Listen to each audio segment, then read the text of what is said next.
So, hello mga kaibon. So, nandito tayo sa aking aviary ngayon. So, mag-harvest na tayo ngayon. So, nakaprepare na yung paglalagyan natin. So,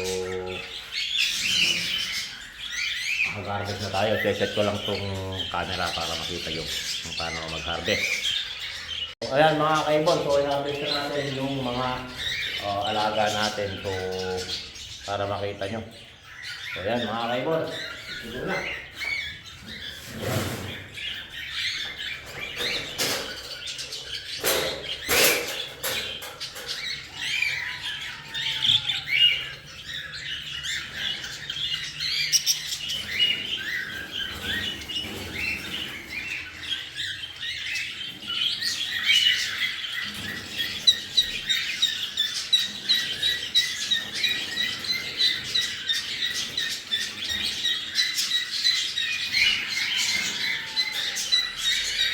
Ayan mga kaibon, unang kalbo. Ayan.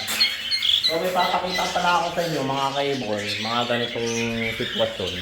I-harvest na natin. So malalaskad pa siya, malalastat pa. So ito, patay oh.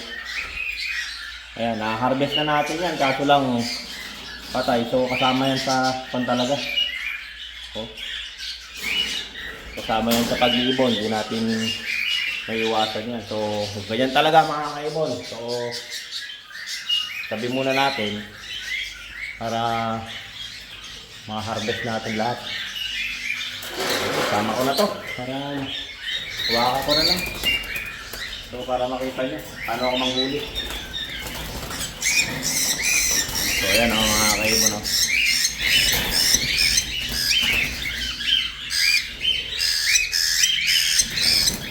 So, tanggalin ko na nga lang sa handle to para mas madali. Madaling hawakan yung camera. Baka mahulog pa eh. So, ayan. Puro na natin.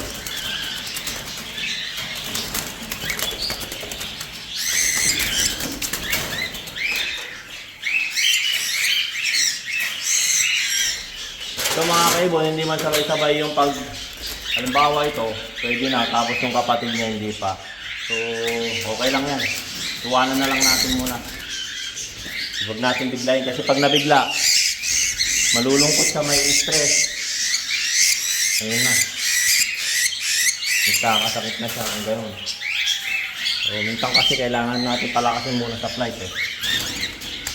Para naman maging maayos sila.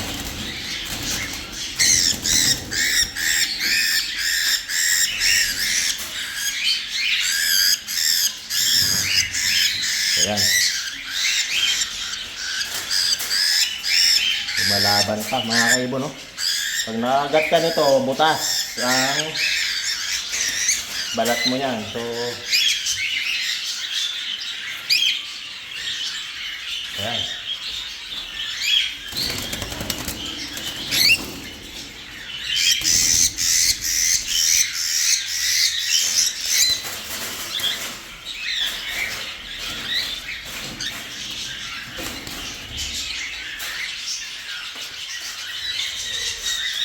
Yung parents pala yung nakuha ko. Iba pala yung nakuha ko, yung tatay pala ito. So, muna natin. Kaya nagulat ako, ibang klase. So, balik natin.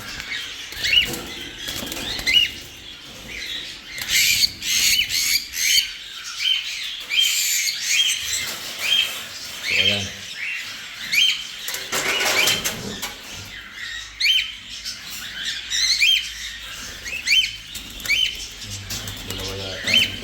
Double check ko kasi minsan magkakabo kayo magulang. Nandito yung dalawang magulang.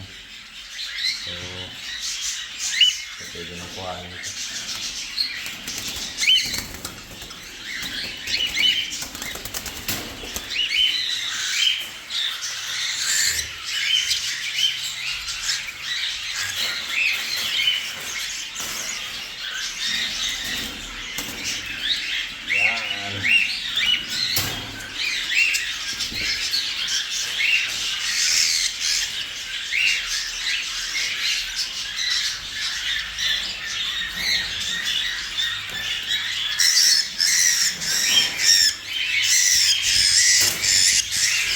Yan, papalakasin natin yan mga kaibon. So, kailangan natin yan.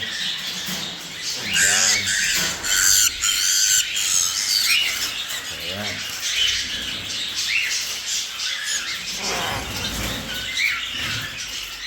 Ano ba kayo ito? Para makaligtaan natin, you know?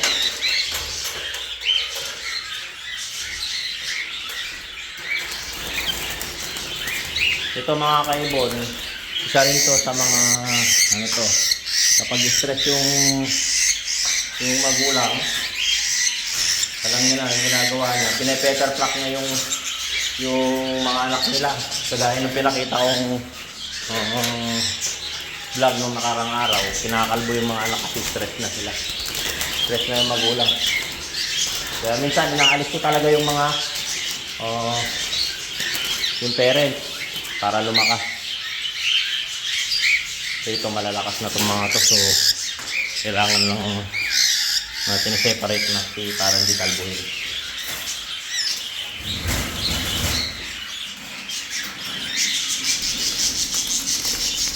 Yan o.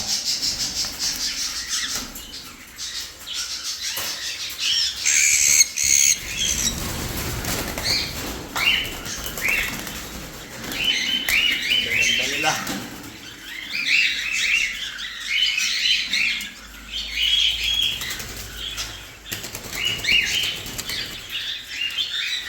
Ay, mali yung pinag-vlog niya. Hindi okay lang. Puro naman silver line na. Parang marami yata ito mga kaibon. Dito. Parang mas marami ngayon. Ito natin pinakamaraming harvest natin. Pang-apat po na harvest natin to mga kaibon. Sa taong ito, pang-apat. So, ayan. Pang-apat pala ng harvest na to. So, ito na natin. Pang-apat na harvest. Itong taon na to. So, medyo marami-rami pala to. Parang mas marami to. Ito na natin pinakamarami. So, ganyan lang pagkuli. Simple lang. O, ganyan o. Isang kamay, ipitin. Ayan.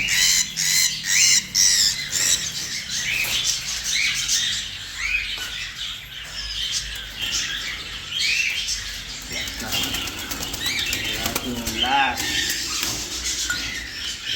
Kasi naglilimlim naman yung magulang nito o yung hen, hindi ito yung cock. So,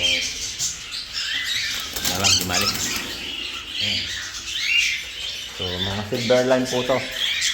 So, ayan o. Parang dumadami na, hindi natin mamalayan. Dami pala.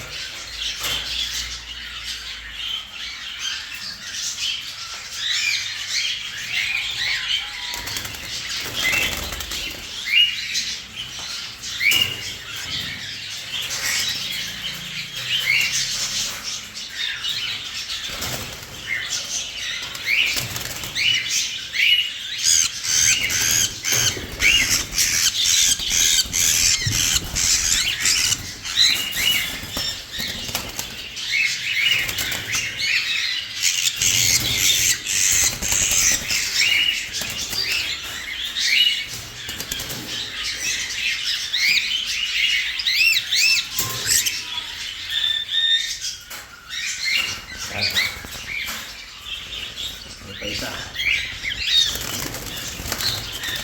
Minsan kasi magkakamukha. Tignan muna natin. Ito kasi may mga anak na, ay may mga nakababa na. Tapos meron na naman mga sisiyo, mga kaibon. No? So, yan talaga. Ano to, malalakas. Malalakas sila. So, ito kapag pumalya sa mga dalawa na lang yung nag-fertile, pinagpapahinga ko na o kaya minsan hindi na nag-fertile. Yun ang time na pinapares ko na sila. Hindi ko sila pinapahinto hanggat di sila hindi nag-fertile. Yan po yung style ko. So, ayan o. Nakababa na yung iba. Meron pa nakababa. So, yun na natin.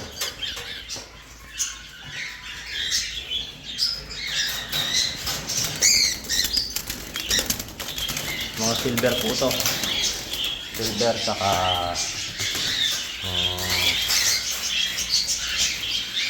white face gray.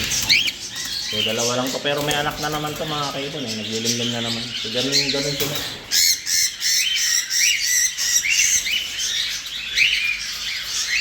So ayan.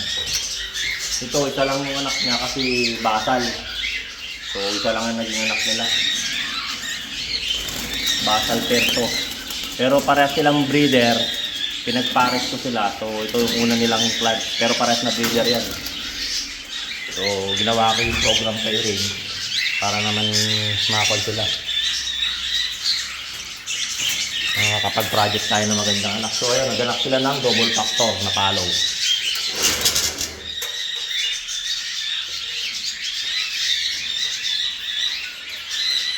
Meron pa pala dun sa kabila.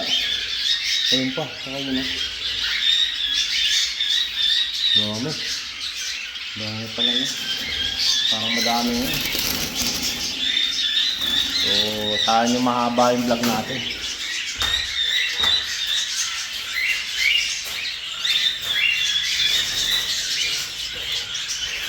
Bilisan lang natin para hindi mahaba yung vlog. So, ayan mga kaibon.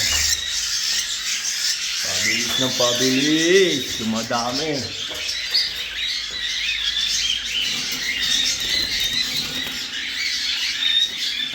Black-headed na emerald na chick spot.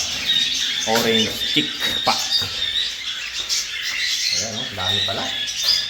Napakarami na. So, ito pa.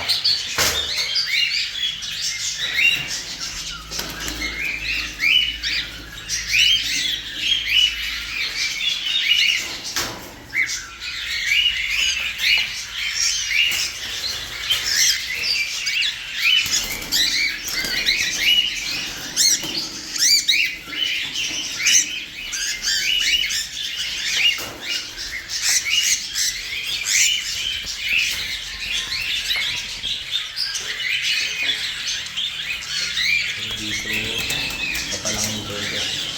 So, yung iba hindi pa pwede. Ito, heavy 5 na silver, split ng palo.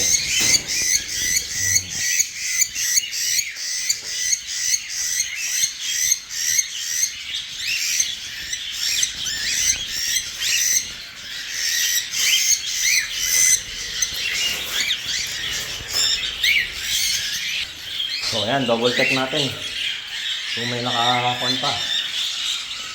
Meron pa yata rito.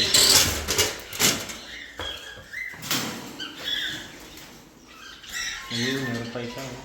Pa pala.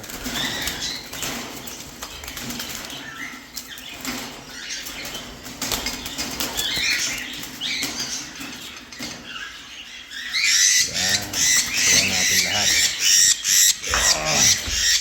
Ito na sila. Ito, nakagat pa ako.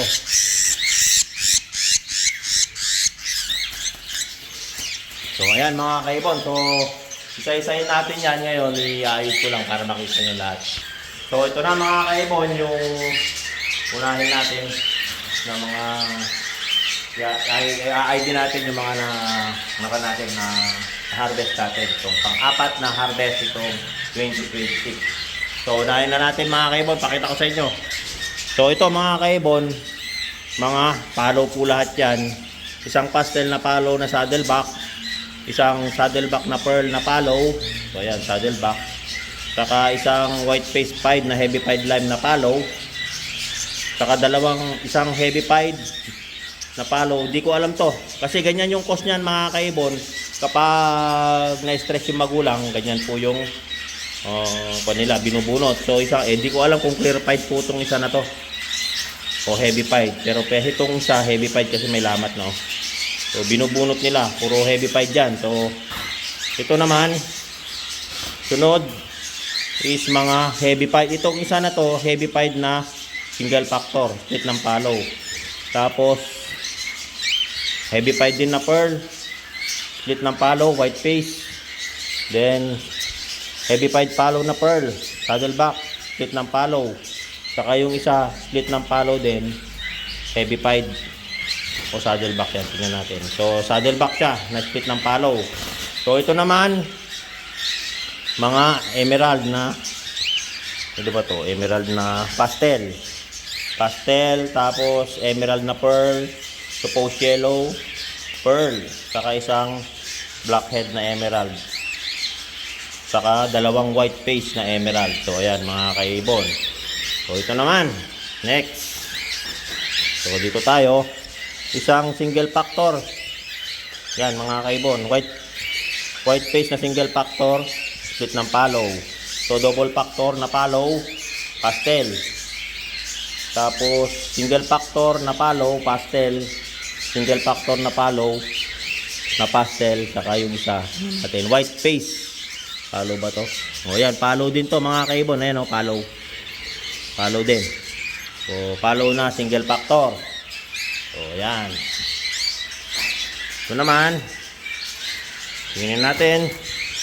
Sunod is mga isang single factor. Ito mga kaibon o. Ito pinakita ko ng makarang vlog. Single factor na palo mga kaibon. Ayan, may dark edge marking.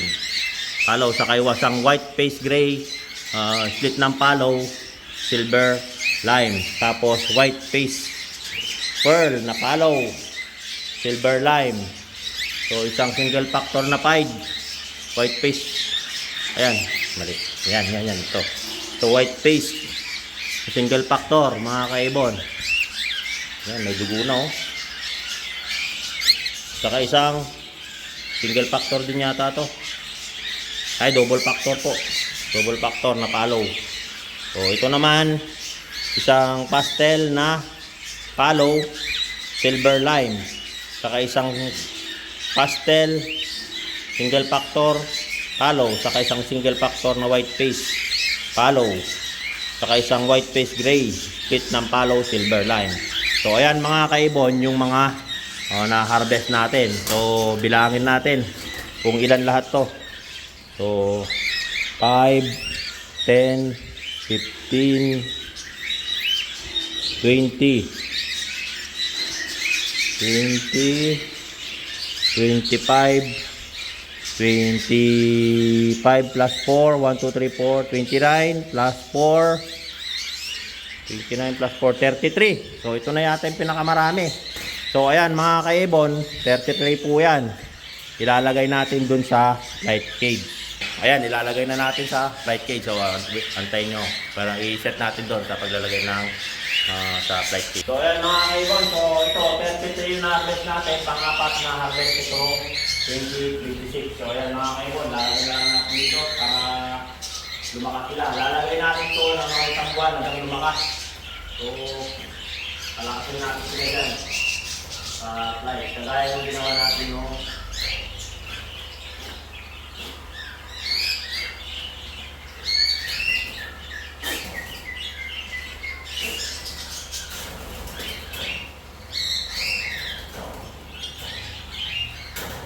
dito na sila lalakas mga kaibon hanggang may separate din natin yan. Kagaya yung ginawa natin dun sa mga nakaraan.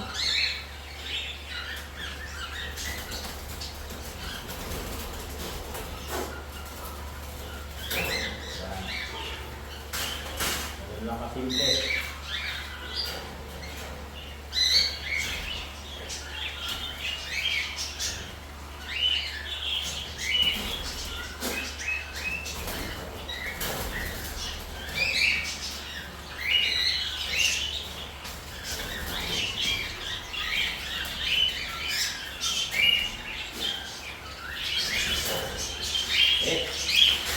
Yan lang.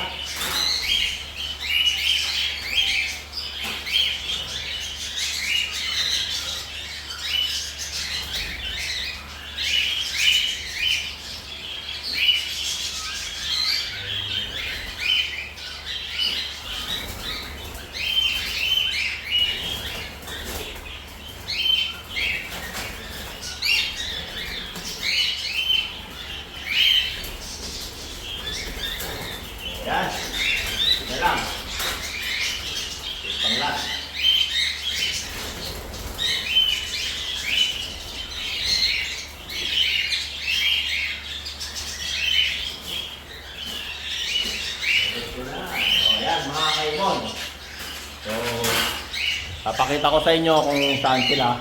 So, kaya na sila at maluwag na yung nilagyan nila. So, ayan, dyan sila titira ng mga 3 buwan. Depende kung may susunod na naman na bat. Pero may susunod na naman dyan, di pa natin nakuha lahat mga kaibon. So, ayan na sila, dito sila lalakas mga kaibon. Diyan na sila tatagal ng ilang buwan muna para lumakas. So ayan mga kaibon, so nakita nyo yung pag-harvest natin pong 4th harvest natin itong 2026. So ayan mga kaibon, so kung may gustong mag-inquire, marami tayo dyan, no? Alam nyo na, napakarami yan. So ayan mga kaibon, so don't forget to subscribe my YouTube channel, Warren Palakpak Kaibon, at aking Facebook page, Warren Palakpak Kaibon, at aking Facebook, Warren Palakpak, Mr. Tigasin. So hanggang sa muli, paalam mga kaibon.